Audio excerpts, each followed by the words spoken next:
Carlos! Oh, hold on. We got to turn up the volume here. So, can you hear us now? Yeah, I can hear you. All right. Is it coming through here? No, it's not for some reason. That's okay. Details, whatever. Yeah, we're not worried about that. We'll see. You need to move back over that way a little bit more. Who does? I'm done testing out what I was testing out. Oh, okay. So okay, there we go. We got Carlos there. Looks like I gotta go this way though. Hey, do you have the volume on your side? Can you hear me? You talking to me? Yeah. Can you hear me? Yeah, I can hear you guys. I have the volume up on my side. Yeah. Okay, cool. So we're live. Yeah, we just went live. Oh, we're live? We did. We just went live. Literally, like as you called us, Yeah. I hit the go live button. So Yeah. What's up? Not much. What's going on?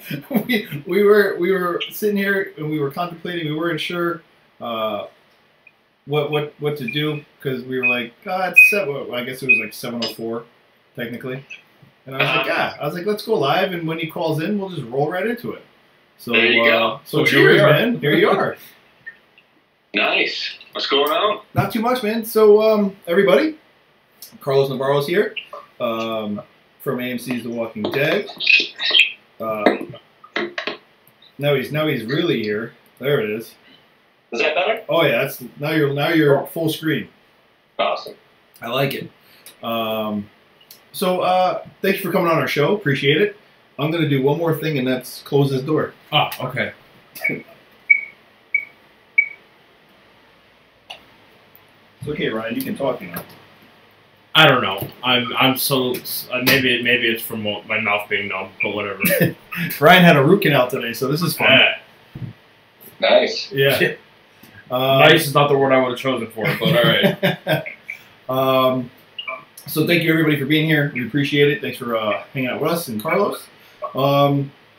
So Carlos, I met you. Is it this? Is this that? Doing that? I don't think so. Where's that coming from? It's really weird. We have a little bit of back feed, and I think it's coming through. It's on us. It's coming through the TV. Oh, that's not going to do it. Yep. This is how you make a good introduction. We're like what I like to call a semi-professional shit show. Yeah, no, I'm just trying to figure out where that back feed's coming from. You're not pointing anything in the background, Carlos? Nope. All right, let's see if that works. Hold on. You want to do this another time? No, we're good. We're much better now. Thank you. So, real quick, I met you down in Sonoya back in May. I don't know if you remember or not. It was towards the end of the night.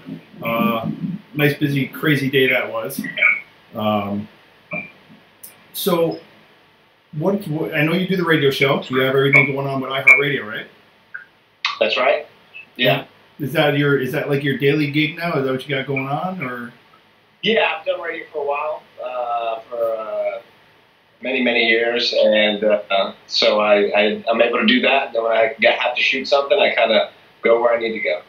Nice. Right. So what? I mean, so as far as what you got going on now, what's as far as shows or anything like that? Have you been active on anything? Yeah, just like every other actor, just kind of auditioning, and I'm in the new Madden and a couple other new video games, and so yeah. Oh, that's awesome. Just voicing, or as far as the That's video cool, game? mocap, where they put you in the whole suit and everything. It's their campaign part. Oh, and that's Madden too? Mm-hmm. Yeah, the new Madden. That's really cool. So what is your exact role doing that? Is that dressing up I and played Mayor Ortiz. It's part of the story of Long Shot, the kind of campaign mode they have. So I played one of the mayors that's kind of trying to get the boys to play football. Oh, and that's the voice you got to roll with. No, I probably should have used that, but it didn't have to do with I was gonna say that would have been great. Yeah. Well, that's cool. Well, that's something to look forward to with the new Madden coming out. Sure. So a lot of people watching right now. They all say thank you for being here, by the way. Cool. We have some questions from the people watching. Sure. Obviously, they're going to be mostly Walking Dead based, since that's kind of like what we touch on here. Of course, no worries. So, question from Linda. Linda, of course, she's out in France. She's watching right now. It's probably like, I don't know. Yeah, it's probably like 2 o'clock in the morning. She's hanging in there. What's up, France? So, she wants to know, with Ezekiel choosing, I guess, she words it as Ezekiel choosing his queen, as in Carol. What do you think of this relationship? Do you think it's a good or bad idea? I don't understand what Ezekiel picking who? Carol. I guess with the new season coming up, I guess a lot of people are putting 2 and 2 together there.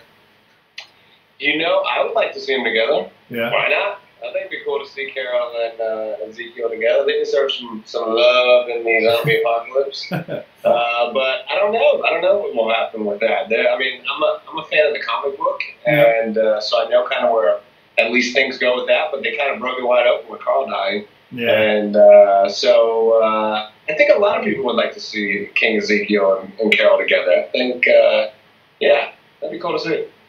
Yeah, I mean, comic book wise, like you mentioned, obviously the relationships between the comic book and the show differ.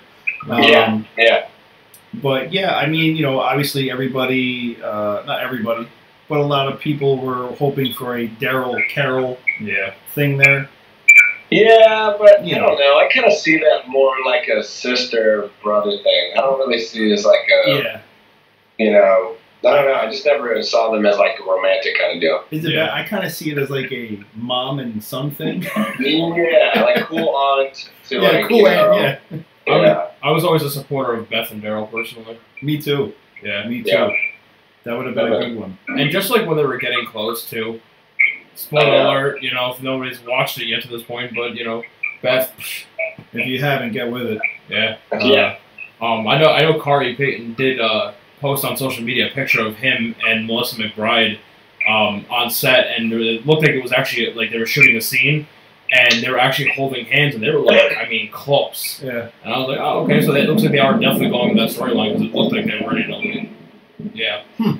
Yeah, I saw it. They released a bunch of new pictures today. Yeah. And, you know, they always try to allude to certain things on those things, but, you know, I don't even know. I think a lot of times you watch it and then you think like, oh, that's going to be this and that, and then it never, they kind of, you know, take you one way or the other with it. Yeah, absolutely. Absolutely. Linda, also, I'm trying to, I gotta like decipher the sentence a little bit. But basically, she wants to know, on your last day of shooting, your scene with Kari, can you share a little bit? She wants to know if you could share a little bit how that was, because obviously at the end of that, we all know you were taken out shortly after. I know. So, Gunther. Gunther got you. Yeah. You know, as a Walking Dead actor, the crazy thing is that you anticipate the day you're going to die a lot. It's really weird. You know, you'll sit down and during lunch you'll talk about it, and obviously people like Kari and you know, the regulars, they know a little bit more. Like me and like a bunch of the other actors, we kind of go, you know, week to week, month to month, unless they tell us, hey, you know, you're going to be shooting this. So your dying day is a big deal, and you know about it well ahead of time. And Scott Gimple gave me a call, like, I think it might have been 3 weeks before we shot the scene, and he is a great guy, man. And he didn't have to call me. I could have just, you know, shown up to set and been like, damn, you know, there goes, you know, me dying. But he called me up, and he was like, Carlos, you know you know the comic book. And the second I saw the phone number from Burbank, I was like, damn, I know it's him. And he just said, you know, you're gonna go out like badass. I'm giving you a hero's out. I can't tell you what it is. I'm like, oh man, thank you so much. Just don't make me like cut to it, and there I am dead. Yeah. So what I was able to do for the king was so perfect, man. Like I couldn't have asked for a better out. Like my character died for the kingdom, died for the king, and he'd be dead right now if it wasn't for Alvaro and his dead shot. You know what I'm saying? And so that day was really special. We all cried. Kari cried. Cooper cried. Cooper, Kari, and I are very, very close. We just had Walker Stalker in Orlando. Yeah. I consider them like brothers. I mean, you shoot with them so much. You spend a lot of time. You're in the hotel with them, and so when you're in those scenes, you really feel it. Like when I'm doing that stuff, I'm doing it for the king, but that's also Kari, and Yeah. So Cooper didn't work that day. He came out and chilled, and we sat and we took pictures, and it couldn't have gone any better for dying, Right. So. Now, I mean, were you? So were you like one of those people who's like, do I get to come back? Do I get to like, you know what I mean? Like, is that kind of there like? Are people like that. Yeah. There are people like that. There are actors that have gone out of their way to be like, hey, can you bring that? But like, to me, Walking Dead was always my favorite show. It was always my favorite show. Yeah. And I always just wanted to book one part on it. And I would have been like, yo, if I just book one part, one line, one show, boom, I'm good. I'd be happy. I'd check it off. So to get to do, 9 episodes, 2 seasons, The Kingdom, like I got more than I ever honestly dreamed of. I didn't think I'd be part of the 100th episode. I didn't think I'd be a Knight of the Kingdom. I didn't, and you guys obviously know the show. It's not like just a random ass thing. It's like the Kingdom, and there's only one Kingdom crew, and that was it. Yeah. So no, and I didn't want to be a zombie. A lot of people ask me, they go, "Hey, would you want to dress up as a walker or whatever?" And I was like, hell no, because I mean, I'm dead already, and then you're gonna make me up, and then I'm gonna have to hang out like, and I didn't want to do that shit. So I was actually happy. In my mind, Alvaro is walking the fields of Georgia, and I told Cooper, I said, Jerry needs to come back with the antidote and save my ass, chain me to a tree or something. So Cooper's promised he would do that if it comes to it. Yeah, that's awesome. Yeah, that's awesome. And I mean, I gotta say too, because obviously we all, a lot of us follow you on social media, and it's great to see. It really is great to see you guys all hanging out, especially down in Orlando. The time you guys put in to like be with each other. I mean, obviously the friendships that you've been able to make just from a show alone, and then to see it carry over as fans. That really like. It makes us feel good knowing that like what we're watching is authentic, and we obviously, I mean, we appreciate it. I mean, I know you guys, it's friendships you guys have built, and obviously you guys love it. So, yeah, you know what I think the difference is, I shouldn't say the difference, but at least what I've noticed working on a lot of different shows in LA or here or Georgia, is that we're kind of isolated. Mm-hmm. Like we're in these studios and we're all together and we're kind of shooting this unique thing. And so it's not Hollywood. It's not like, bright lights. Everybody's, when you're shooting a scene, Andy's there, Norm is there, and there's no prima donnas. I remember the first couple of days hanging with Lenny James, and Lenny James is another one of our dudes that I never, ever, ever expected to be one of our boys. But he is. It was like that was the first time he was a part of a crew, if you think about it. And that's what he explained to me. He's like, Carlos, this is the first. I can't do a British accent, so I can't do it. But he's like, Carlos, 1980. That's a horrible Lenny. I don't even want to disparage Lenny's accent. So, he was always a loner. He would always be traveling. And so with us, we were shooting a lot together. And it was amazing, and obviously he's doing Fear right now, and he couldn't be happier. But I think as a fan of the show, I would always see that too. It's crazy, I would see like, oh man, look, like Andy and Norman, they love each other. Shit, that's so dope, whatever. And then all of a sudden, I became a part of it, And I think that translates to the screen, and I think that's why people love the show so much. Yeah, absolutely. I mean, and if you don't mind, all right. So let's rewind a little bit to where Sure. the beginning, where you got into this in the beginning. So, Yeah. where was the drive for you to be like an actor, or just to be like, I want to try out for The Walking Dead in general? You know, like. Right. You know, I've always kind of been in entertainment. I started radio, and it's a talk radio show when I was 17, kind of right out of high school. Right. And that led to me kind of doing talk radio, and then I always wanted to kind of direct and do something in entertainment. And I didn't know exactly what it was, and then took an acting class, and I was like, oh, I can do this. And then really, like, kind of went the classic route of, like, starting with student films to extra to commercial to, you know, TV to film. And so, I mean, there's not one facet of the industry that I haven't done. Right. And I think that, and when I talk to people that are on big shows, you talk to them, and they've all kind of been through that route. It's very rare to find somebody that's just like, first gig, first audition, loved it, you know. That just doesn't happen. So I kind of have a drive and desire to entertain, and to make people happy and do characters. So just kind of was blessed with that, to be honest. That's awesome. Yeah, because I mean, and even on the radio show too, I see that you have like Cooper comes on. I think it was a couple of weeks ago. You guys had some woman with a giant boa constrictor, and he was like totally freaked out. Wanted nothing to do with it. Which is funny too, because you know Cooper's a gentle giant, so it's like the elephant in front of the mouse. Yeah, in front of the mouse, you know. I didn't know he was afraid of snakes, and I brought him in there, and he's like, "Oh, put your big ass in there." Yeah, exactly. I mean, it's Cooper, true. let me tell you this. Cooper is one of the best people in the world. Yeah. So is Kari. And I think The Walking Dead does a great job of casting people, not only obviously for the show, but for stuff like this and conventions and meeting people. You know, people are going to be asking you a lot, and they want to hire people that are going to be good with that, because that comes with this gig, you know, is knowing about the show and appreciating the fans. And I asked Lenny one time, I was like, Lenny, everybody here is so nice. Are there any dicks? And he's like, they don't last long, mate. So,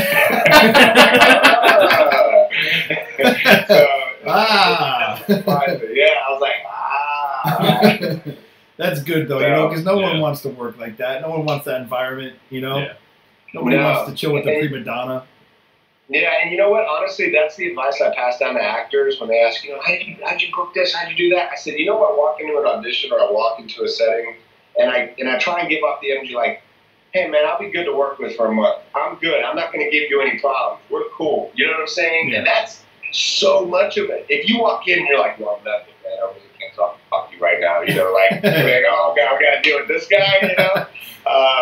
And so I think if you kind of have a good attitude, it helps too. Yeah, very, very cool. Now, Linda, she wants to know if you could, your experience overall as being an actor on The Walking Dead, and what has being on the show brought to you in your life? To be honest, validation. To be honest, like, I know it kind of sounds weird, but like, I've done a lot of different things. I've done stuff I'm very proud of, but very rare as an actor, a TV film actor, somebody like me who has wanted to be able to say, hey, you seen The Walking Dead, the biggest TV show? Yeah, well, I was on that show, you know, and you know, you don't have to go into the breakdown or whatever, and that's just one side of it. The other side is obviously being introduced to the entire world. I mean, I can literally go to any part of the world, go to a convention, set my little booth up, talk to people, and they're like, yo, you saved the king! You know, it's like, and that is insane. It's helped with acting, it's helped with every facet of my life. It changed my life, and for that I'm forever grateful. Truly. Yeah, I mean, well, now you're hitting the con circuit, right? I mean, yeah. Do you have any others coming up soon, or? Yeah, I got the Space Coast Comic Con coming up. Fingers crossed for Walker Stalker Atlanta. It's amazing the support that the Walking Dead community does, and I love meeting everybody. You know, I'm a people person, and I love meeting anybody who devotes their time to the show, because it's, like I said, it's changed my life. Yeah, I gotta say too. Obviously, everybody watching, if there's a con in your area coming up, and you'd like to see Carlos there, tweet at the con, let them know. Tag them in it, you know. Tag them in it, do everything you can all that stuff helps. To make it happen. Yeah, let them know that there's interest, and then his phone will ring one day and be like, "Hey." Exactly. So, and that, you know what? I gotta say this too, because when the Sonoya event, you know, just talking about how he's a people person, it was a great event by all means. It was a great event, but to be in the environment, the heat, the humidity, the downpour of rain we had out of nowhere, and then and then the people, obviously everyone was so happy and so just in love to be in that kind of atmosphere. And then there's these puppies being passed around, and like I walk by and I see you and Jeremy, and you guys have like 3 dogs with you, and you know, everyone's, you know, holding dogs. I'm walking around with a dog. It was like you bring puppies to an event, and all of a sudden it's better than it ever could be. You know what? It was funny. Yeah, they got adopted too. Every one of them. Yeah. Every one of them. It was funny from my perspective too, because I was gonna be in Sonoya, but I couldn't be there because I was in a wedding for 2 of my close friends, and so, you know, I'm trying to live through Chris. So I'm like, I'm kind of bummed that I'm not there. You know, I'm happy for my friends and everything, but so I'm like going on YouTube Live like every like free moment I can at the reception. And at one point, I turned it off. I went to go do something or go dance with somebody. I come back like 10 minutes later, and I'm looking at it, and I see people walking past, like cuddling a puppy, and I'm like, "What happened?" Yeah, it just became like this. It just became. It was a great event. And you know, I'd never really been to Sonoya other than shooting. You know, I shot the season finale there, and a couple other things. And whenever we were there, it was crazy because we were all in our costumes, right? And we'd be sitting outside, and there'd be a crowd of Walking Dead people, and literally there'd be like Norman in this van, and I was just thinking to myself, if they only knew who was in this van, they'd be tripping right now. and so I went there. I got lost. I didn't know where I was going, but it's such a cool town. They were so welcoming. It looks like we're be out there next year too. Yeah, I mean, as far as I know, there's things in the works to make it happen again. So let's all keep our fingers crossed. I know that there was they were trying to look for another venue and stuff. So yeah, that's always good. Even though the veranda was beautiful, being outside, obviously you take your chances with the weather. Exactly. But I mean, we lucked out. I mean, I think we really did. I mean, yeah, it was hot and humid, but to only have like that little brief sprinkle come through was pretty good. I mean, and you've worked in Georgia with that weather, so I mean, yeah, that was no surprise to you, I'm sure. Nah. With you, what you had to wear, you guys all wore a type of armor, right? Long sleeves, you know, long pants. You ever have any one of those days where you're just like tapping out from the heat? Not on The Walking Dead, but when I was on prison break, I passed out when I was in full. I was playing this military captain, and we were shooting all day. I was on the beach, and then they were coming back to me after lunch, and I wasn't drinking enough Gatorade. And man, dehydration, passed out, had to be sent to the emergency room. It was insane. Really? It was like my first big, oh my gosh, I'm on prison break, you know, I get this cool part, and boom, take me out. I'm like, I lost my gig, and I'm not going to be able to shoot it. And the producer was like, we got you, you'll be here tomorrow. And luckily, I was able to shoot. I take very, very good care of myself when it comes to making sure I'm drinking enough Gatorade, drinking enough water, getting enough food, because you'll drop like that. I've seen it happen time and time again. We, you know, especially when we're wearing full BMX bike gear and jeans and boots that come up to, you know, it was no joke. It was no joke. Now, real question: going into battle, how safe did you feel wearing that BMX chest plate? You know, better than a bear shirt that, like, you know, some of the people wear. But I tell you this, you know, when we first saw it, like, I was like, when we first were introduced to the costumes, I was like, we have the dopest costumes. Oh my God. Like, out of all the people. Yeah. And we all tripped out about it the very first day we were on set. like right before we shot, I'll clearly remember Kari was standing in the middle, and we were all looking at each other, and he's like, "Do you see us? We look like mother effing superheroes." And that kind of set the tone of kind of how we approached it all, and you know, I think it worked out. That's funny. That's really funny. So another question from Linda says, "You're a radio host, Monster in the Morning on WTKS, Real Radio. What made this change in your career? How did the idea of being on a radio program come to you?" And I know you touched on it a little earlier.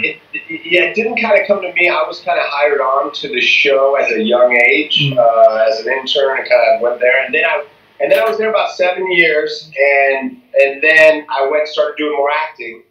And then they said, "Hey, do you want to come back and, you know, you can continue being an actor?" And I said, "Yeah, sure." So this radio show is really unique, where it's all talk, and I get to do characters and bits and voices, and so I really can do whatever I want on there in the sense of entertaining, and that's very rare these days. Other than, you know, obviously having your own podcast or video cast. And so it's like I get to work out my voices and my acting on a daily basis without having to, you know, be shooting. And when I do go shoot, I'm ready to go.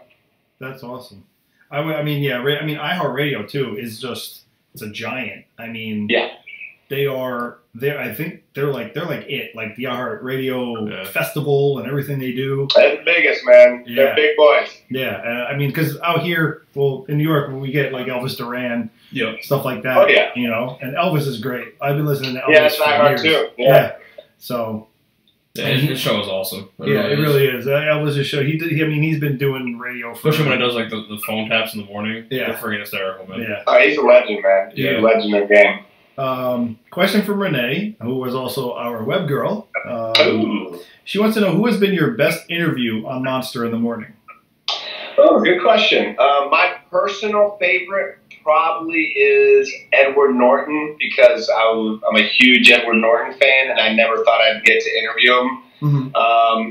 But another fun one was Dave Navarro, because my last name is Navarro, and people would always ask me, this was like in the heyday of the Chili Peppers and stuff like that, and like, "Hey, are you Dave Navarro's brother or cousin?" And I would be like, "Yeah, I'm his cousin, you know?" And then when I talked to him, I said, "Hey, Dave, if any chick ever comes up to you and says, 'Hey, are you Carlos Navarro's cousin?' just say yes." And he started laughing, "Oh, no problem, bro." And he was exactly how you kind of imagined. And, that's awesome. So he's fun. But I've been fortunate. I've been able to interview pretty much Jack Black. I'm a big Jack Black fan. I love Tenacious D. Morgan Freeman. There's been a bunch of people that have come on the show, and I've literally done radio for, I'm 30, gonna be 38, and this in 17. I think I'm in the radio here for like 16, 17 years. That's awesome. And so a lot of brain cells have been killed and forgotten about. So. He's gonna be one of those guys like, "I've forgotten more than you'll ever remember." That's a damn truth. Something like that. Next, like Larry King. Yeah. Renee also wants to know, please tell us about the mascot games and the charity New Hope for Kids. Oh, that's a great charity event where all the mascots from all the different sports teams, like the real ones, they compete in this, you know, Olympic game. And New Hope for Kids is a great organization that helps out a lot of children that are in a lot of need, and we do it every single year, and it raises a lot of money, and I never win. I'm always the coach, and I never win, and I'm pissed about it. I'm very competitive, and 1 year I'll win, and I'll gladly just like run through the streets, but right now I'm a loser when it comes to that. But that's all right. Hey, good for you, man. She also said she read that you do stand-up comedy. Is this something you did in the past or currently? You know, I did a lot of it in the past, but I'm kind of working on a show right now that is stand-up, one-man show, characters, kind of like a multimedia kind of deal, kind of connecting all the things I've been doing to something really unique. So it's not exactly stand-up, but I'm a big Lin-Manuel Miranda fan. I'm a big John Leguizamo fan. and those are big inspirations to me. So, you know, something more in that realm. I realized I wasn't like a stand-up comedian. I definitely feel like I'm a comedian and a jokester, but a stand-up is a different breed of person and discipline. And I kind of had to choose acting or stand-up because it's like they can conflict, and I made a decision to act more. But I never will leave it away. It's always something that to get on stage and crack jokes is the best. Gotcha. Well, I mean, look, stand-up has to be tough. Like, you know, obviously you watch people do stand-up, and that just has to take a really, like, a certain amount of courage, self-esteem, and just, like, be like, you know. Which I don't have. And when you know what, though? That's the thing, though. You hear a lot of these people who get on stage, and they're like, yeah, I'm up here because, like, their opening line's like, I'm up here because I'm a loser. You know what I mean? I don't know. Like, they open their show like that. It's like that stereotypical movie thing. It's like, hey, how about that airline food, you know? Right. Like, I'm telling you, I've done just, like I said, every form of entertainment that there is, and stand-up is the hardest. Because it's just you and that mic. Right. And then you might get a little pop at the beginning with, like, you know, the guy looks good, funny, but then after that, it's like, make me laugh. Yeah. Make me laugh, you know? Yeah. And so that's when you crush it. It's amazing. But when you eat shit like I've done in the past, oh boy. That feeling, you're just like, why do they hate me right now? Yeah, it's definitely not all the way gone for sure. Yeah, that's it. You know, you're trying to basically find their funny bone, you know, and that's the thing. Yeah. Like, you know, if your work is gonna, you know, work on this crowd that night is what really matters. Yeah. But then that's the thing, just to go out there and like start hitting it and just get nothing, you'd be like, all right, gut check time. Well, it's like, you know, Gabriel Iglesias is one of my favorite stand-up comedians, and he, you know, he's a great guy. He kind of said it best. He was like, one of two things is going to happen when you get on stage and stand in front of that mic, in front of that crowd. He goes, either people are going to start laughing so hard that they forget to breathe and pass out, or they look at you like they want to drag you to the the town center and stone you to death. Yeah, that's it. That's people for you, man. Yeah. You're like, I paid money for their show. Real quick, our friend Gabe Martina out in the UK, she says this is not a question, but she wanted us to let you know how traumatized she was with your death on The Walking Dead.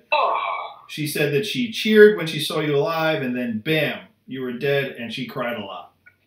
It's Gabe Martina, right? Yes. Yep. Yeah, she's so active on Twitter with Walking Dead. She's always supportive. We see you guys, by the way, you guys that are always posting and always supporting the show. You know, I see it. Well, tell her, first off, I was also very upset about my death.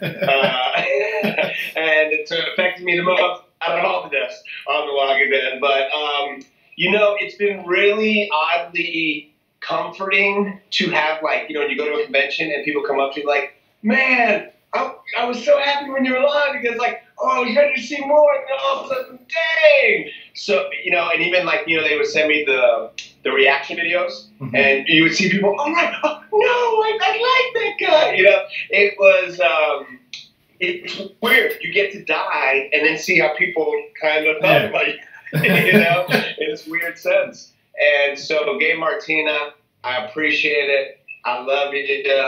And, yeah, it's it'll be okay. Hopefully they'll find a cure and come find a horror on that field. They will. You know what? And if they do it, I'm going to be like, the man called it. He foresaw this future for him. And there you go. I'll tell you this, and you guys being fans of the show, and this is no inside information or anything, but I think The Walking Dead could diversify in the sense of this. You've seen Law and Order, how they have Law and Order Special Victims Unit, Law and Order Criminal Intent, Law and Order Regular, Law and Order SVU, whatever it may be, right? Like, I think there's a bunch of characters like myself, that you saw, and you're like, hey, but you might want to know a little bit about. You do a day of. What happened on the day of the infection? And it's not, you have to see it all in a row, but if you do see it in a row, you can connect the dots. Yeah. I just think there's things like that then you could go back to like the infection, which is something that's always interesting. Right. But guess what? I ain't the producer. They killed my ass. But you know what? You could be the man who lights that fire. Hey, you guys send it out, put it out there. Walking Dead, there you go. I guarantee right now, if we took a poll in this chat, everyone would be like, absolutely do it. We would love to see what your character was doing the day of the outbreak. You know what I'm saying? I would love that. The Walking Dead Origins. I mean, Origins. Origins. Yeah. Definitely. And each weekend, each show would be that character's origin on the day of the outbreak. Like, think of, that would, you're on the something. You know what? You're on the something. I'm glad you said that because there's been quite a few characters that were killed off before I think they should have been, your character included. Yeah. And so same thing with Jason Warner Smith with Gavin. They were just developing his character as well, and then he got killed, and I'm like, well, I guess we're not gonna learn anything about him. Yeah. We just know him as this one guy who worked for Negan, who ran his own group and got killed. Yep. And there's so much more that could be there. It is weird. It's a weird thing, and Jason and I worked a lot together, same with Josh, and they're, like, I know it sounds so weird to say they're great guys, but, like, these aren't really just all good guys. And, and who knows, man? Who knows? Walking Dead is a massive juggernaut of a show, and they got plans for years, man. Who knows? Carlos, here's the thing. Not only could that be a great show, but since you do have video game connections... Yes. You could have, like, how they have Telltales, and they did the 400 Days version, which is based on different characters. You could have like, the Walking Dead Origins video game. If they call, I'm picking up. And you can play each character's story. You know what I'm saying? Cool. Someone can play you in that day that, wow. I would invest a solid 60 hours in that, I really would. I'm about to invest, like, copywriting that shit or something. Go. Just make me the first episode. Go. You want to be one? You got it. Yeah. It was your, you brought it to life. You brought it to life. It'll even be named, like, it'll be named after you. Like, we'll just name it. We'll name it after it. Everyone loves it. We're seeing it right here. We're like, backstories. Give it to us. Yep. All right. We're going to have to push for it. Hey, man. Go for it. But we're gonna have to make sure that you get all the credit for it though, which is okay. Yeah, I will sue. Yeah, I'm just sorry. You'll be like, I recorded this. I said it. I'm not above suing your asses. Sorry. I'm getting my cut of the pie. Hey, that's all right. Question from Yvette. She wants to know future projects that you would really like to be involved in. So, is there anything that you see going on that you would love to be a part of? Yeah, sure. I'd love to be in one of these giant comic book movies. I've been close. I would love to play a real gangster film, something like that. I got to do it in Bloodline, where I was able to play kind of a little gangster role. Let me see. My daughter here's opening the door. That's okay. But as of right now, my goal is to have an iconic character in general, whether it's a video game iconic character or cartoon or TV. Like Kari, to me, has the dream checklist, which is like an iconic character on TV on an iconic show, and then he's cyborging a million other voices. Yeah. That's like an actor's dream that does kind of roles like I do. So I would say that's the goal. It's definitely thought about a lot, working towards it. Yeah. And I mean, huge shout out to Kari, by the way, because the Teen Titans Go movie killed it. Oh, it was great. Yeah. It was great. We loved it. Yeah, it's pretty. He was talking about on social media how successful the movie was, despite a lot of the criticism that they received, because a lot of people compare Teen Titans Go to the original Teen Titans animated show and said it's trash compared to the original one. And so he was kind of like, ha, in your face. Yeah. Oh, yeah. There was haters. I didn't even know when I first got on the show. I didn't know. I didn't know everybody's background. I didn't go look them up. Like, hey, what's this guy doing? And then Cooper was like, hey, that guy Kari does a bunch of voices. And I was like, cool. That's cool. And then my daughter's 7 years old. So then we started watching Teen Titans, and I'm like, that's cool. Like, oh my god. And so, she recently got to meet him here in Orlando, and he would send her clips as doing voices, and we love the show, and he loves it. We love it.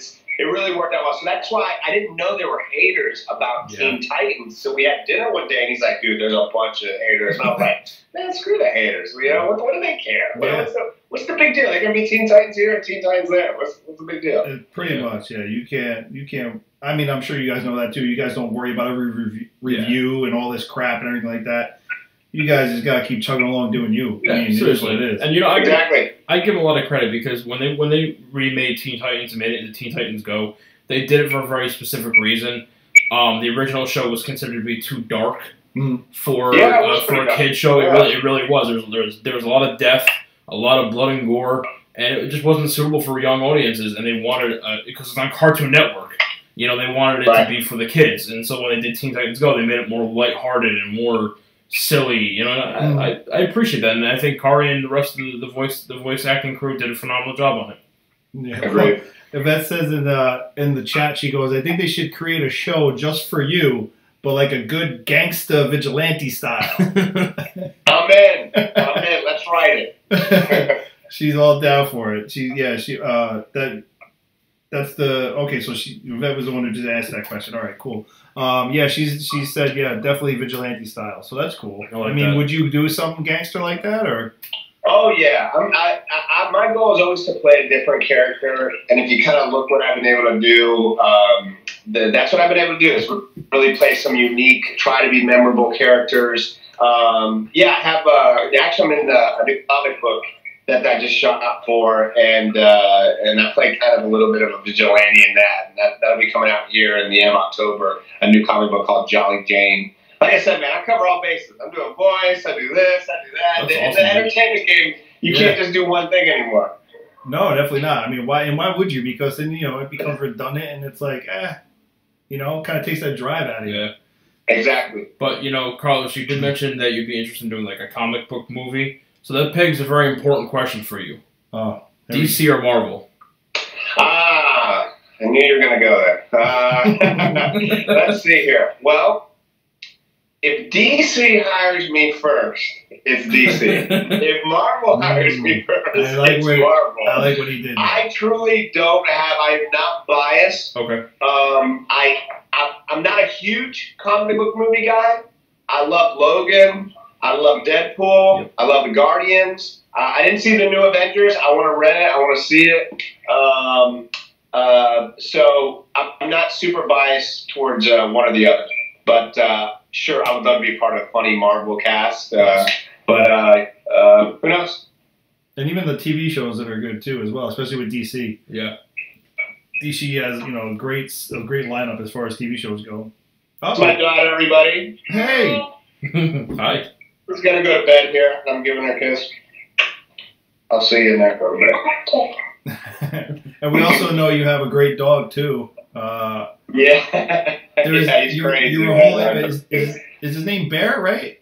Yeah, it's Alan Bear. Bear. And he's a big old Labradoodle. Yeah, you were holding him. I know you. I think it was on Instagram. And he was holding him, and all of a sudden he spins him around, and he spun around. He looked like a dog lion. Yeah, we gave him this little cut, like little lion cub. Nice. He was this chocolate dog, like pure chocolate. And then we cut him. He was a puppy, and he was white underneath it. We're like, what?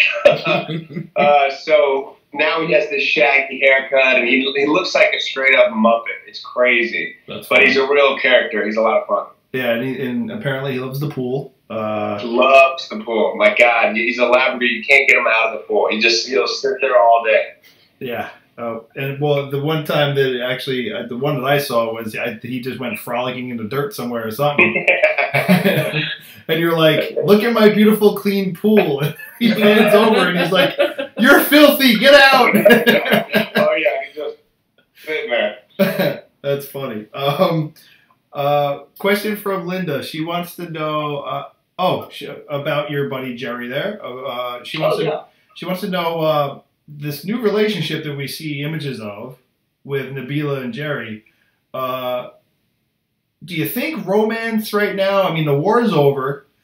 So do you think, seeing all these couples get together, what do you think about Jerry and Nabila being a thing now?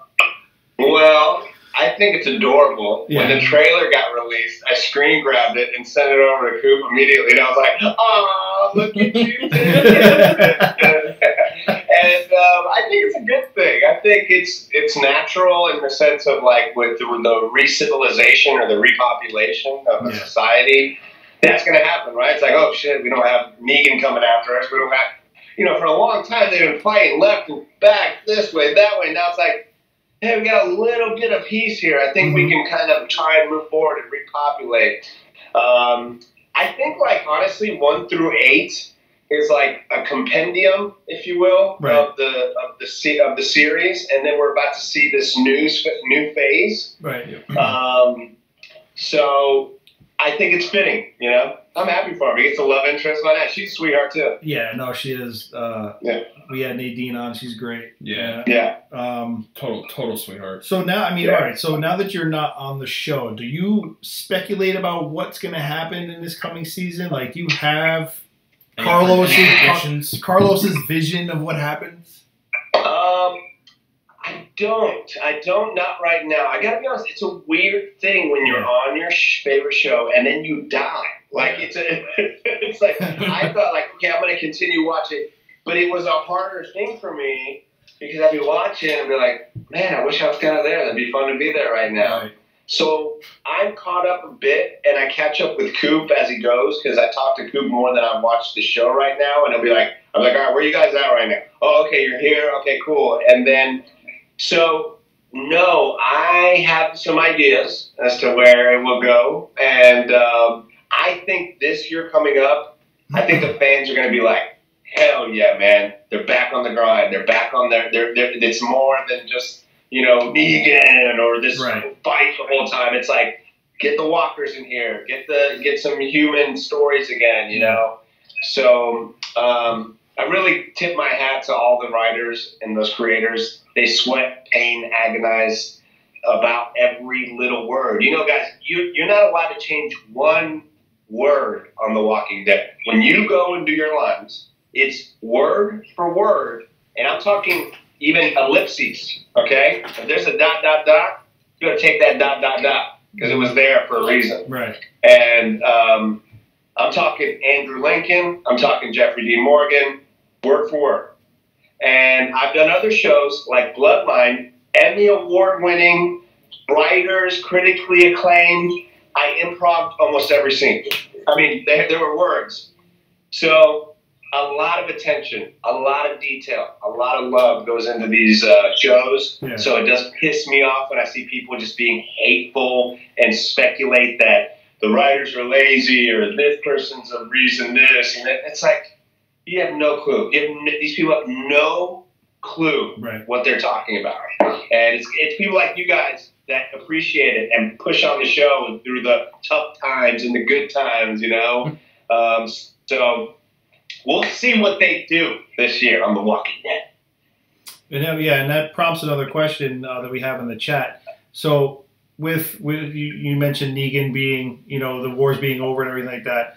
The Saviors now are in a situation. You probably have some that are very faithful to him, and some that are kind of really happy that this thing's over. Yeah. So Linda basically wants to know, like, do you see an uprising from a group that might still be very faithful to their leader? No. I don't think. They were begrudgingly doing all that. Remember the Saviors? Yeah, you had your core group of guys that got crazy, power hungry, but the rest of the people were just caught up in this horrible kind of situation. Mm-hmm. So they always played it like, if we had another out, we'll take it. Right. And I think if you stroke that again, and you all of a sudden you're seeing this group uprise, then it's like, oh, here we go again. Really, we're doing this again? Like, we're doing this again? Right. And I think as we all know with the comic book, there's the Whisperers, Alpha, all these kind of other things that are much better for TV that is going to blow the viewers' minds. Come on, when we get introduced to Alpha and we see how that goes down, they're going to be tripping. They're going to go, so the walkers can talk now. Who knows? I'll be very interested to see. I will say that's cool. You're going to continue watching. Obviously, you have friends on the show still. Totally. What about Fear? Have you tuned into Fear at all? I watched the first episode and thought it was really cool. And then I think like a lot of people didn't maybe catch up with it. And then I think now people are really jumping into it. I promised Lenny I would watch it, so I'm going to like binge it. I was with Lenny when he found out that he was moving over there. And he was so happy. He was really happy. Yeah. Because it's like, not because he wanted to be away from them, but it's like, oh, cool, a different vibe, a different thing. And I think that show needed it. Right. I think they needed a Lenny James over there, you know? Yeah. And so I'm going to start checking it out. And I mean, it looks like they're trying to even timelines and everything. So who knows? Yeah, that whole crossover thing worked out really well. Yeah. I mean, obviously, if you get some binge watching time. I mean, obviously, I think the biggest gripe about Fear was that season 1 and 2 just took too long. But right. When it comes down to it, it's like, well, they started from a totally different perspective. They had to start to where it originally happened and build it up. Yeah. You know, so you didn't have that Rick Grimes waking up in a hospital and turmoil everywhere. Yeah. But man, let me tell you something. Season 3 and 4, you will be happy you did it. You'll be. All right, I'm in. You'll be happy. I'm in. Question from Michelle. Michelle checked in. Whole lot of crazy on Twitter. She wants to know, on Bloodline, did you get a chance to work with Jeremy Palco and Justin Cuxlane? I did not work with Jeremy. I'm good buddies with Jeremy. We used to have the same agent, and he's a good buddy of mine. And he's an awesome dude. We were 2 different seasons. So no, I did not get. I worked a lot with the man Norbert, who plays Kevin Rayburn, and he's an amazing Tony Award winning actor, as well as God, and I'm blanking on his name right now, but I'm looking at him. And Bo Bridges, and Sissy Spacek. So it was surreal to be like looking around there like, damn, legends, you know? Yeah. No, I did not get to work with Jeremy, but I would love to work with Jeremy one day. Yeah, I mean, like I said, it was down in Sonoma, you guys seemed like you were just buddies. You know what I mean? Oh, yeah. So I crashed at his house. Yeah. When I was in Sonoma, I crashed at his house. Because like I was like, yeah, I can crash here. And then I literally was out the next day. So that's awesome. We have Gabby Braziliano, and Gabby is one of our newer followers from Brazil. And she says, Brazil, I love Brazil. She says, Carlos, I'm talking to some Brazilian fans at the moment, and they are sending you a lot of love, and we hope to see you one day in our country. Oh, my gosh. Thank you so much. I would love to go to Brazil, Todo Bem in Florida here. We got a ton of Brazilian people. Yeah. I love them. They're full of life. I would love to go to Brazil. I speak Spanish fluently, but it's not Portuguese. But a lot of Brazilians do speak Spanish, surprisingly, and I would love to go there. So if she has a nice little place I can stay there, then we'll just figure that out and head out. Yeah, I mean, look, Brazil is definitely one of my bucket list places. Oh, absolutely. And thank you for tuning in, Gabby. I mean, that's amazing. She actually has another question. She goes, in the apocalypse, if you were to actually meet someone like King Ezekiel, how would you react? Someone who pretends to be a king in real life. Like, if you were actually like meet this dude, I might just be like, this guy's crazy. You're going to take his meds and I'll have to kill him. But then it's a matter of like, is he crazy? Like, kill me crazy? I thought about that. We kind of talked about it beforehand. Like, it was the night, like we were some of the first people to kind of meet. And then we were like, hey, man, we actually had this full backstory about like, I came from Miami. I knew a little bit about cars. Daniel came from here. We all kind of met. It was like, hey, in order for people to believe this, we got to talk this way, And in order for me to believe when I come down and say, who dares trespass the kingdom, I had to get, why am I talking like that, Yeah. And I would probably gravitate towards somebody like that. Me personally, and he has a tiger. That's badass. Yeah, that's true. So it's weird. if you could have asked me what crew or person to be on The Walking Dead, of course I'd say Rick. Right. But other than Rick, I would have picked, this team and this crew because that's what I feel like I almost would have gone personally as Carlos. Yeah, I mean, I think a lot of people would probably say off the bat, Team Rick, but to be Team Ezekiel, I mean, you got a pretty sweet setup. I mean, let's face it, you were notches above Team Rick in your setup. Yeah, 100%. Right? I mean, you're doing pretty good for yourself. I mean, not that I'm trying to blame anybody, but they were doing just fine until Rick came along. Just saying. We talked about it. Trust me. Hey, man, everything was going pretty good when we just gave him half the pigs, okay? I mean, no offense to Andy, but come on, bro. Yeah. You got a lot of people killed. Who cares? Hello. Who cares if the pigs are eating dead people? Like, whatever, which was brilliant. I'm with you, man. That's a brilliant fucking idea. Brilliant idea. To feed them the zombies. You fatten them up, whatever. What, tainted meat? I know. And I mean, do you think there might have been some kind of thought there? Like, hey, maybe if they eat enough of this tainted meat. There was. We asked about it. We said, is this going to lead to something like this line right here? And then it did. And actually, all that scene got reworked. There was a scene where I had the spear and I was doing this. And it all got right. I remember watching the episode and I was like, oh my God, they covered up with this whole thing. and that's how it goes, right? So, yeah, there was more to the whole thing. But the pigs didn't cooperate. The day of the shooting, the pigs were just maniacs all over the place. and so the dirty pigs cut out some of my scene, bastards. You filthy pigs. So they had to reshoot later.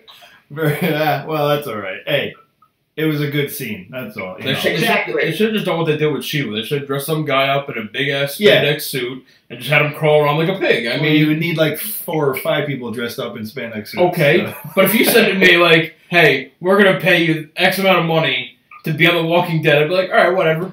Mm-hmm. What's my role? Well, you're going to put this really tight blue leotard on. But see, I would still do it because you know why? When people, were you on The Walking Dead? Yeah, I was. And I would leave it at that. I wouldn't go into any more details. Well, when they say, what was your part? I was a creature actor. Someone dug up a... Well, what's funny is that we had to see that. That was this, there was guys in blue suits pretending to be Sheila. Yeah. And we had to look at them like, take them seriously. And it's about like, a full blue suit. So that was a stunt guy, that literally fight with and get back. So I had one on a chain walking out of the bus. It's really quite funny what we're acting to, Yeah. But you kind of have to be in that mindset where, like, you have to think look, this is a tiger. Like, you can't think this is a dude in a blue spandex suit. You got to think that this is actually a guy or actually a tiger. The whole part where Negan's about to club, no doubt, where Negan's about to take the bat and bash Rick and take Carl, his hands, and then Shiva comes jumping out of nowhere. But that when someone actually posted what it looked like, him jumping off a trampoline, and I'm just like. You had a guy in tight blue. At that day, that was a huge, season finale, and I was probably 10 feet from that for about 5 hours because then the Kingdom Come would come out, and then we're shooting it all. So I literally just had this front row view of what I knew was going to be the climax scene of season 7. And you play, and then after a while you forget there's a blue guy doing it. Jumping on people. Yeah. So there's not a lot of material keeping, in between. There's not a lot of material there keeping you separate. Did we lose you? No, you there? Oh. Carlos, you there? Uh-oh. Can you hear us now?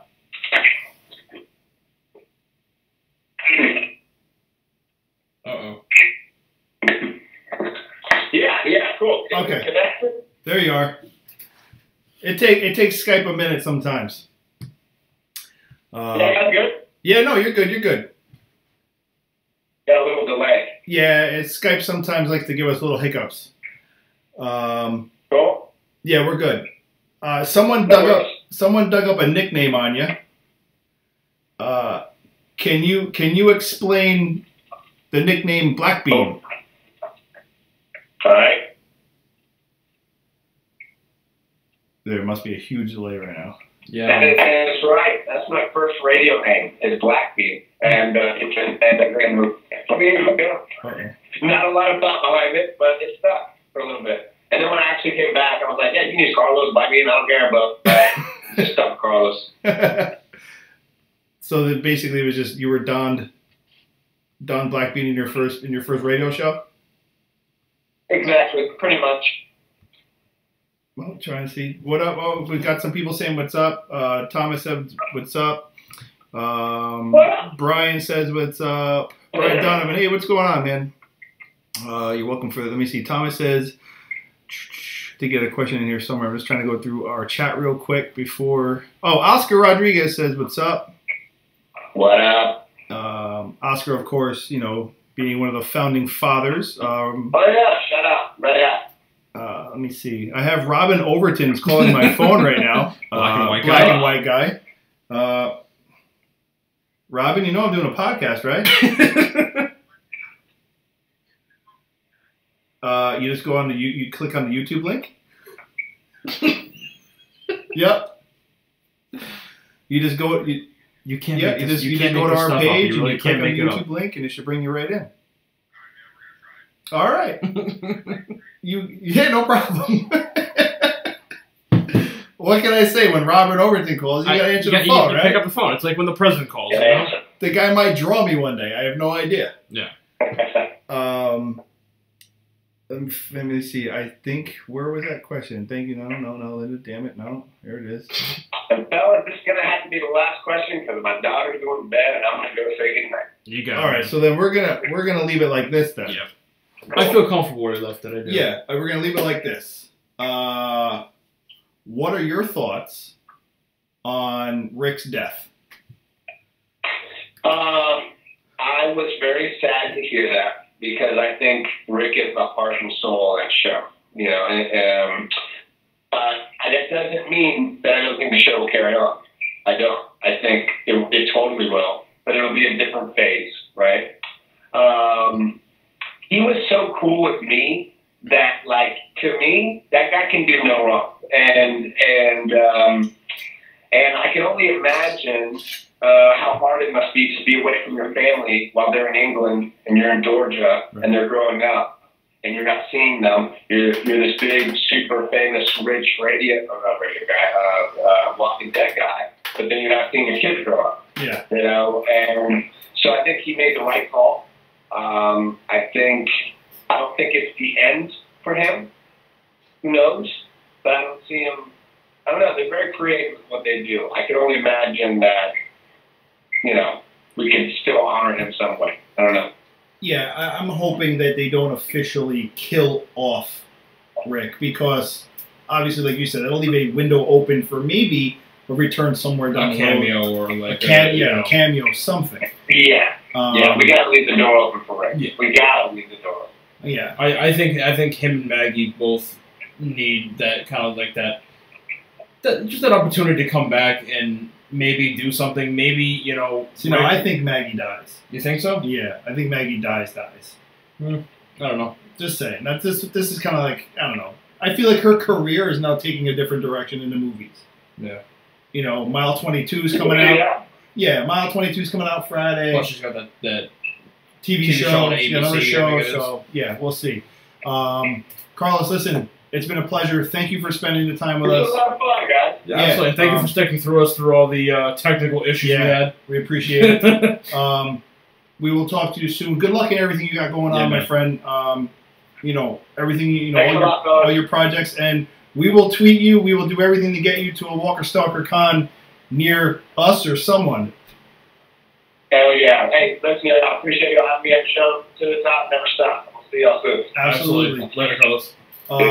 Everyone, real quick, before you guys sign off, if you don't follow Carlos, make sure you go to Instagram, make sure you go to Twitter, It's To the Top Carlos. Go check him out. He's got a really great Instagram page. Lots of fun. Always doing something fun. He's high energy, and he's just a really good guy.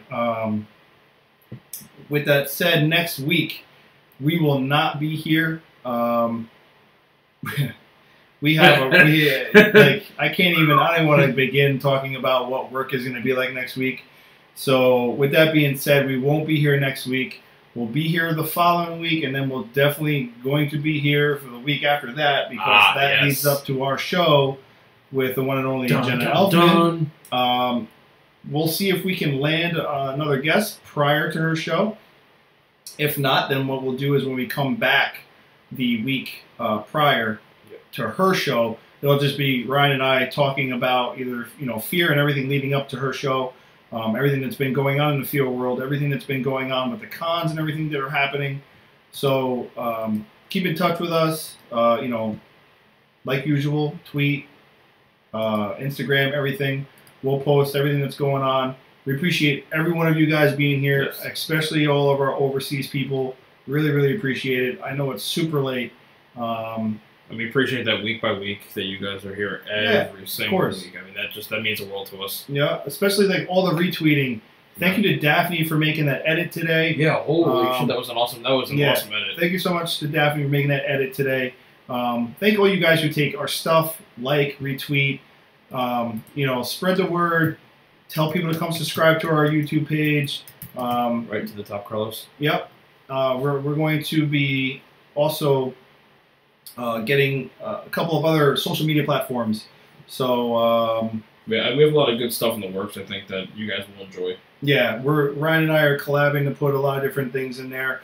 Talked to Oscar the other day, and he had some good ideas for us as far as social media and everything like that. So we're going to be broadening our horizons. Look for us on Tumblr. That's going to... Thomas. Look for us on Tumblr.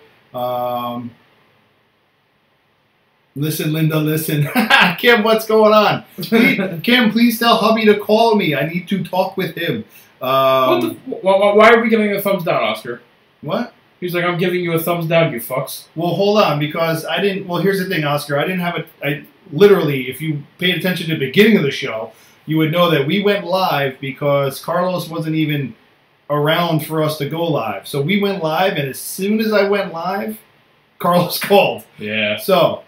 real quick, okay? We have some laundry we need to air out. And that's just for the simple fact that we don't do Twitter drama. We don't do Instagram drama. We don't participate in anything like that. There is never anything negative that we ever try to talk about, okay? It's not us. It's not what we do, and this is not the platform for it. This is something that we do for you guys. With that being said, anybody who wants to go out and take the time and create a page to deface someone and to be able to, take their work, put it on display, and call someone out. I just want to say thank you to everyone in the Walking Dead community that stood up for Oscar.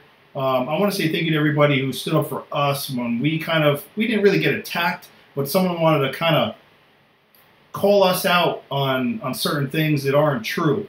So, from basically Ryan and I to you guys, we just appreciate the fact that when people are on attack, you guys are there as the family that we have, with this community to stand behind us, to stand behind Oscar, and we just, and obviously, you know what? Oscar took the right road with that. Oscar took the high road, and he spoke to the artists themselves that this other person was trying to say that he was taking their work and making a profit and doing all these things. And these artists actually turned around and said to Oscar, look, do you, bro? Just do me a favor and, throw my name in there and throw the tag. Just as long as you're not doing this. It was very amicable. Yeah. And then even after, hours, literally almost a day after everything was said and done, the dust was settled, the horse was beat dead. This friggin' troll, this fucking troll, kept going. Yep. There was no reason for it whatsoever because, like Chris said, Oscar took the high road. Yeah. And he did the right thing. He did right by the artist, and he tried to make things right. That's all he could do. It's done. It's corrected. Yeah. It's over. That's how this should operate. That's how it should be. If this person had a real true problem with Oscar, they should have just went to Oscar. And you know what? They didn't have the balls No. to use their own social media platforms. They had to create a separate account they followed 4 fucking people. 4 people. They had 1 follower, and it was their other account. And like Chris and I have been, for those of you that have been with us for a while, you know that Chris and I are not malicious. That we don't go out of our way to say, how can we fuck over somebody today? Yeah. You okay? Yeah. There's the water. Okay. the water of the alcoholic variety. We do this because we're passionate about it. We do this for you guys. This is great for us that we get to interact with people and, like Carlos or people like Cooper or Seth or Xander or Peter or James or, whoever else, Sabrina, whoever else. Mm. We love interacting with them and getting to talk to them like, a couple friends sitting around the dinner table just bullshitting. But at the same time, we do this for you guys. We don't do this for the money. We don't do this for the absurd amount of fame that we get because, whatever. But we're passionate about it. We do this because we want to. We want to have some kind of, I don't know how to explain this, like link or like be the segue by which you guys are able to talk to indirectly the guests. Yeah. And you guys get some kind of insight that you might not have had before. And for someone to come out and say that we don't respect people's opinion, I have my own theories about who this person is because whatever. But anyways, I think it's just someone using someone else's pictures. I will tell you this right now. The person who was doing this, when they set up this account, definitely used a fake phone number and and used a dummy like address, email address. So, I just want everyone to know Oscar's very thankful. I spoke to Oscar at length the other day. And, from his mouth, from his heart to and from my mouth to you guys, just thank you all very much. Yeah. And that's what the Walking Dead family is all about. Yeah, man, 100%. Like, I was equal parts pissed and happy at the same time. Yeah. Because, within minutes of this happening, people were coming out of the woodworks and being like, whoa, you need to back the fuck up for a second. Yeah. And they came to their defense. Yeah, absolutely. And that's what I love to see. Yeah, and like I said, for the fact that and you know what? You can kind of look at this bad thing and put a real nice shining silver lining on it because this whole thing that happened put Oscar in contact with these artists. Yeah. That he probably didn't have much contact with before. Yep. I'm not sure if he did or not. I'm just saying. So let's say Oscar only knew these guys, like, hey, what's going on? See him at a con or whatever. But now this person, whether they had no idea what this was going to happen, but ended up putting Oscar in direct contact with these artists who are Walking Dead comic book artists. So, douchebag, whoever you are, thank you. Yeah. Thank you for hooking our friend up. And you know what really irritated me? I looked all over the place for it, but there was a video from Jersey. Probably. I think Jersey of where Oscar saw a guy with a white T-shirt with his fiance, and it was Glenn. Oh yeah, blank face. It was blank, and Oscar's like, you know what? Would you mind if I did something to that? Mm-hmm. And that really, for me, I always thought Oscar was talented, but for me, that just kind of really just solidified it. Holy shit! And not Oscar only did that on the spot. And not only did he do that, but then that guy and his fiance went to all the other artists that Oscar told him to go to. Go see Kurt. All the Walker Stalker artists. Yeah. And by the time he came back, the shirt was complete. Yeah. Something and started. Each artist added a specific part to it and made a complete picture, and that was like, wow, holy shit. Yeah. And Oscar killed it, and that was just on the fly. Oscar just had an idea and said, you know what? Would you mind if I did that? Mm-hmm. And he was like, absolutely not. Do it. Yeah. Go ahead, do it up. Look, sometimes people have been like, oh, you guys are, you fluff Oscar's balls too much, so to speak. And it's like, but do you know what Oscar's done for us? Do you know that the guy hooked us up with our very first video interview? Yeah. Do you know that the guy brought us to our very first con? Like, I'm not fluffing his balls. I'm talking about someone that I admire and that I treat like my own family member. Yeah. So I'm not fluffing nobody's balls. I'm just saying what the truth is. Like the guy has hooked us up. Yeah. So and like everything, like Three Blind Mice, you name it, us together. I mean, doing things. I have to say honestly, I turned 26 this year, and that was honestly one of the greatest times that I ever had was Jersey last year. Yeah. And you're doing it again. It was one of the funniest fucking things was Thomas convincing us that he knew where the hell he was going. Yeah. And what should have been a 20, 30-minute drive into the city took us, I think, 45 minutes to an hour. Yeah. And we just went live on some bullshit. Yeah. On Periscope. Yeah. And that's where the Three Blind Mice came from because we were drunk. Yeah. And that was honestly Chris knows this, and some of you might know this, but I've dealt with a lot of social anxiety and things like that, and it's hard for me to get out of that shell. It really is. And Oscar, he didn't take no for an answer. He was like, "You're going with us, let's go." And I owe him a debt of gratitude I'll never be able to repay because that kind of helped me just kind of get out of my shell a little bit. And that was honestly one of the greatest nights I ever had in my entire life. Yeah, it really was. Look, Jersey 2018, it's going to go down. We're hooking up. We're going to hook up with Thomas, obviously. We're going to hook up with Oscar. We're going to do it again, and we're going to do it better. Go back out there and let Walker Stalker Con know we need media passes. Hit them up. For the love of God, please. Hit them up and drill them. Keep hitting them and drilling them with it. Let them know we deserve it. We deserve our shot. We deserve a chance. And, other than that, with that being said, we're going to call it a night. Thank you very much. We appreciate it. The chat's still blowing up. We love you guys. And we're constantly thriving to be better for you. And good stuff is coming, I promise. You can team ball fluff all you want, Thomas. No one's fluffing your balls.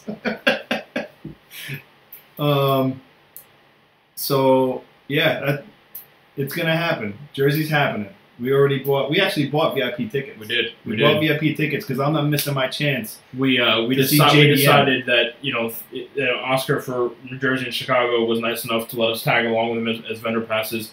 But again, it was, it's Walker Stalker's policy is that vendor passes are general admission. Mm-hmm. So Chris and I said, you know what, as much as we appreciate that, VIP passes are the way to go. We'll cut ahead of the lines and say, fuck it. Yeah, pretty much. But I got to see my boy JDM. I got to meet that dude. I got to let him know, yo, you live 40 minutes from me.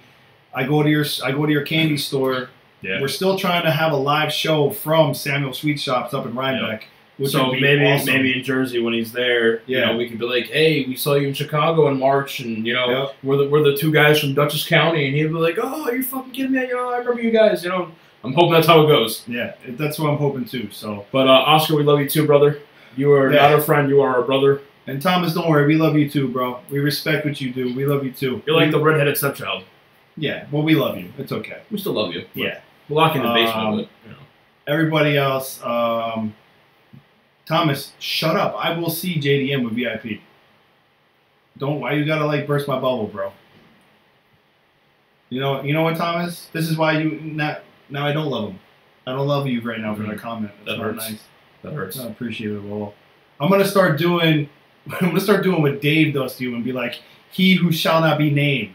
You are Voldemort. You are the Voldemort of this podcast. Yeah, you are he who should not be named. Period. That's it. You went from Dave's show to our show as the guy. Oh, gay dropping the mic. As the guy who will never be named from now on, unless we need to hit you up and be like, hey, can we go get some drinks? Thomas is definitely good for a beverage. He brings you to the good beverage spots. He's got the connects. Yeah. All right, people. Listen, have a good night. Yep. And we'll talk to you guys soon. Be safe. See you guys next week. Like I said, we definitely probably won't be here next week. Week after I meant. Yep. Yeah, if we are, it's on short notice. So that's about it. Other than that, what do we got? Anything? No. Just stay tuned for the other stuff we drop, and we'll send you guys all the new notifications on where we're going to be. I know we're going to go on Tumblr, open up a Tumblr account, and all the other upgrades are coming. Yeah. So, all right, people. Good night. Peace out. We love you. Thank you for being here. Be safe and all that jazz. What do you want? Yeah, go ahead. Call.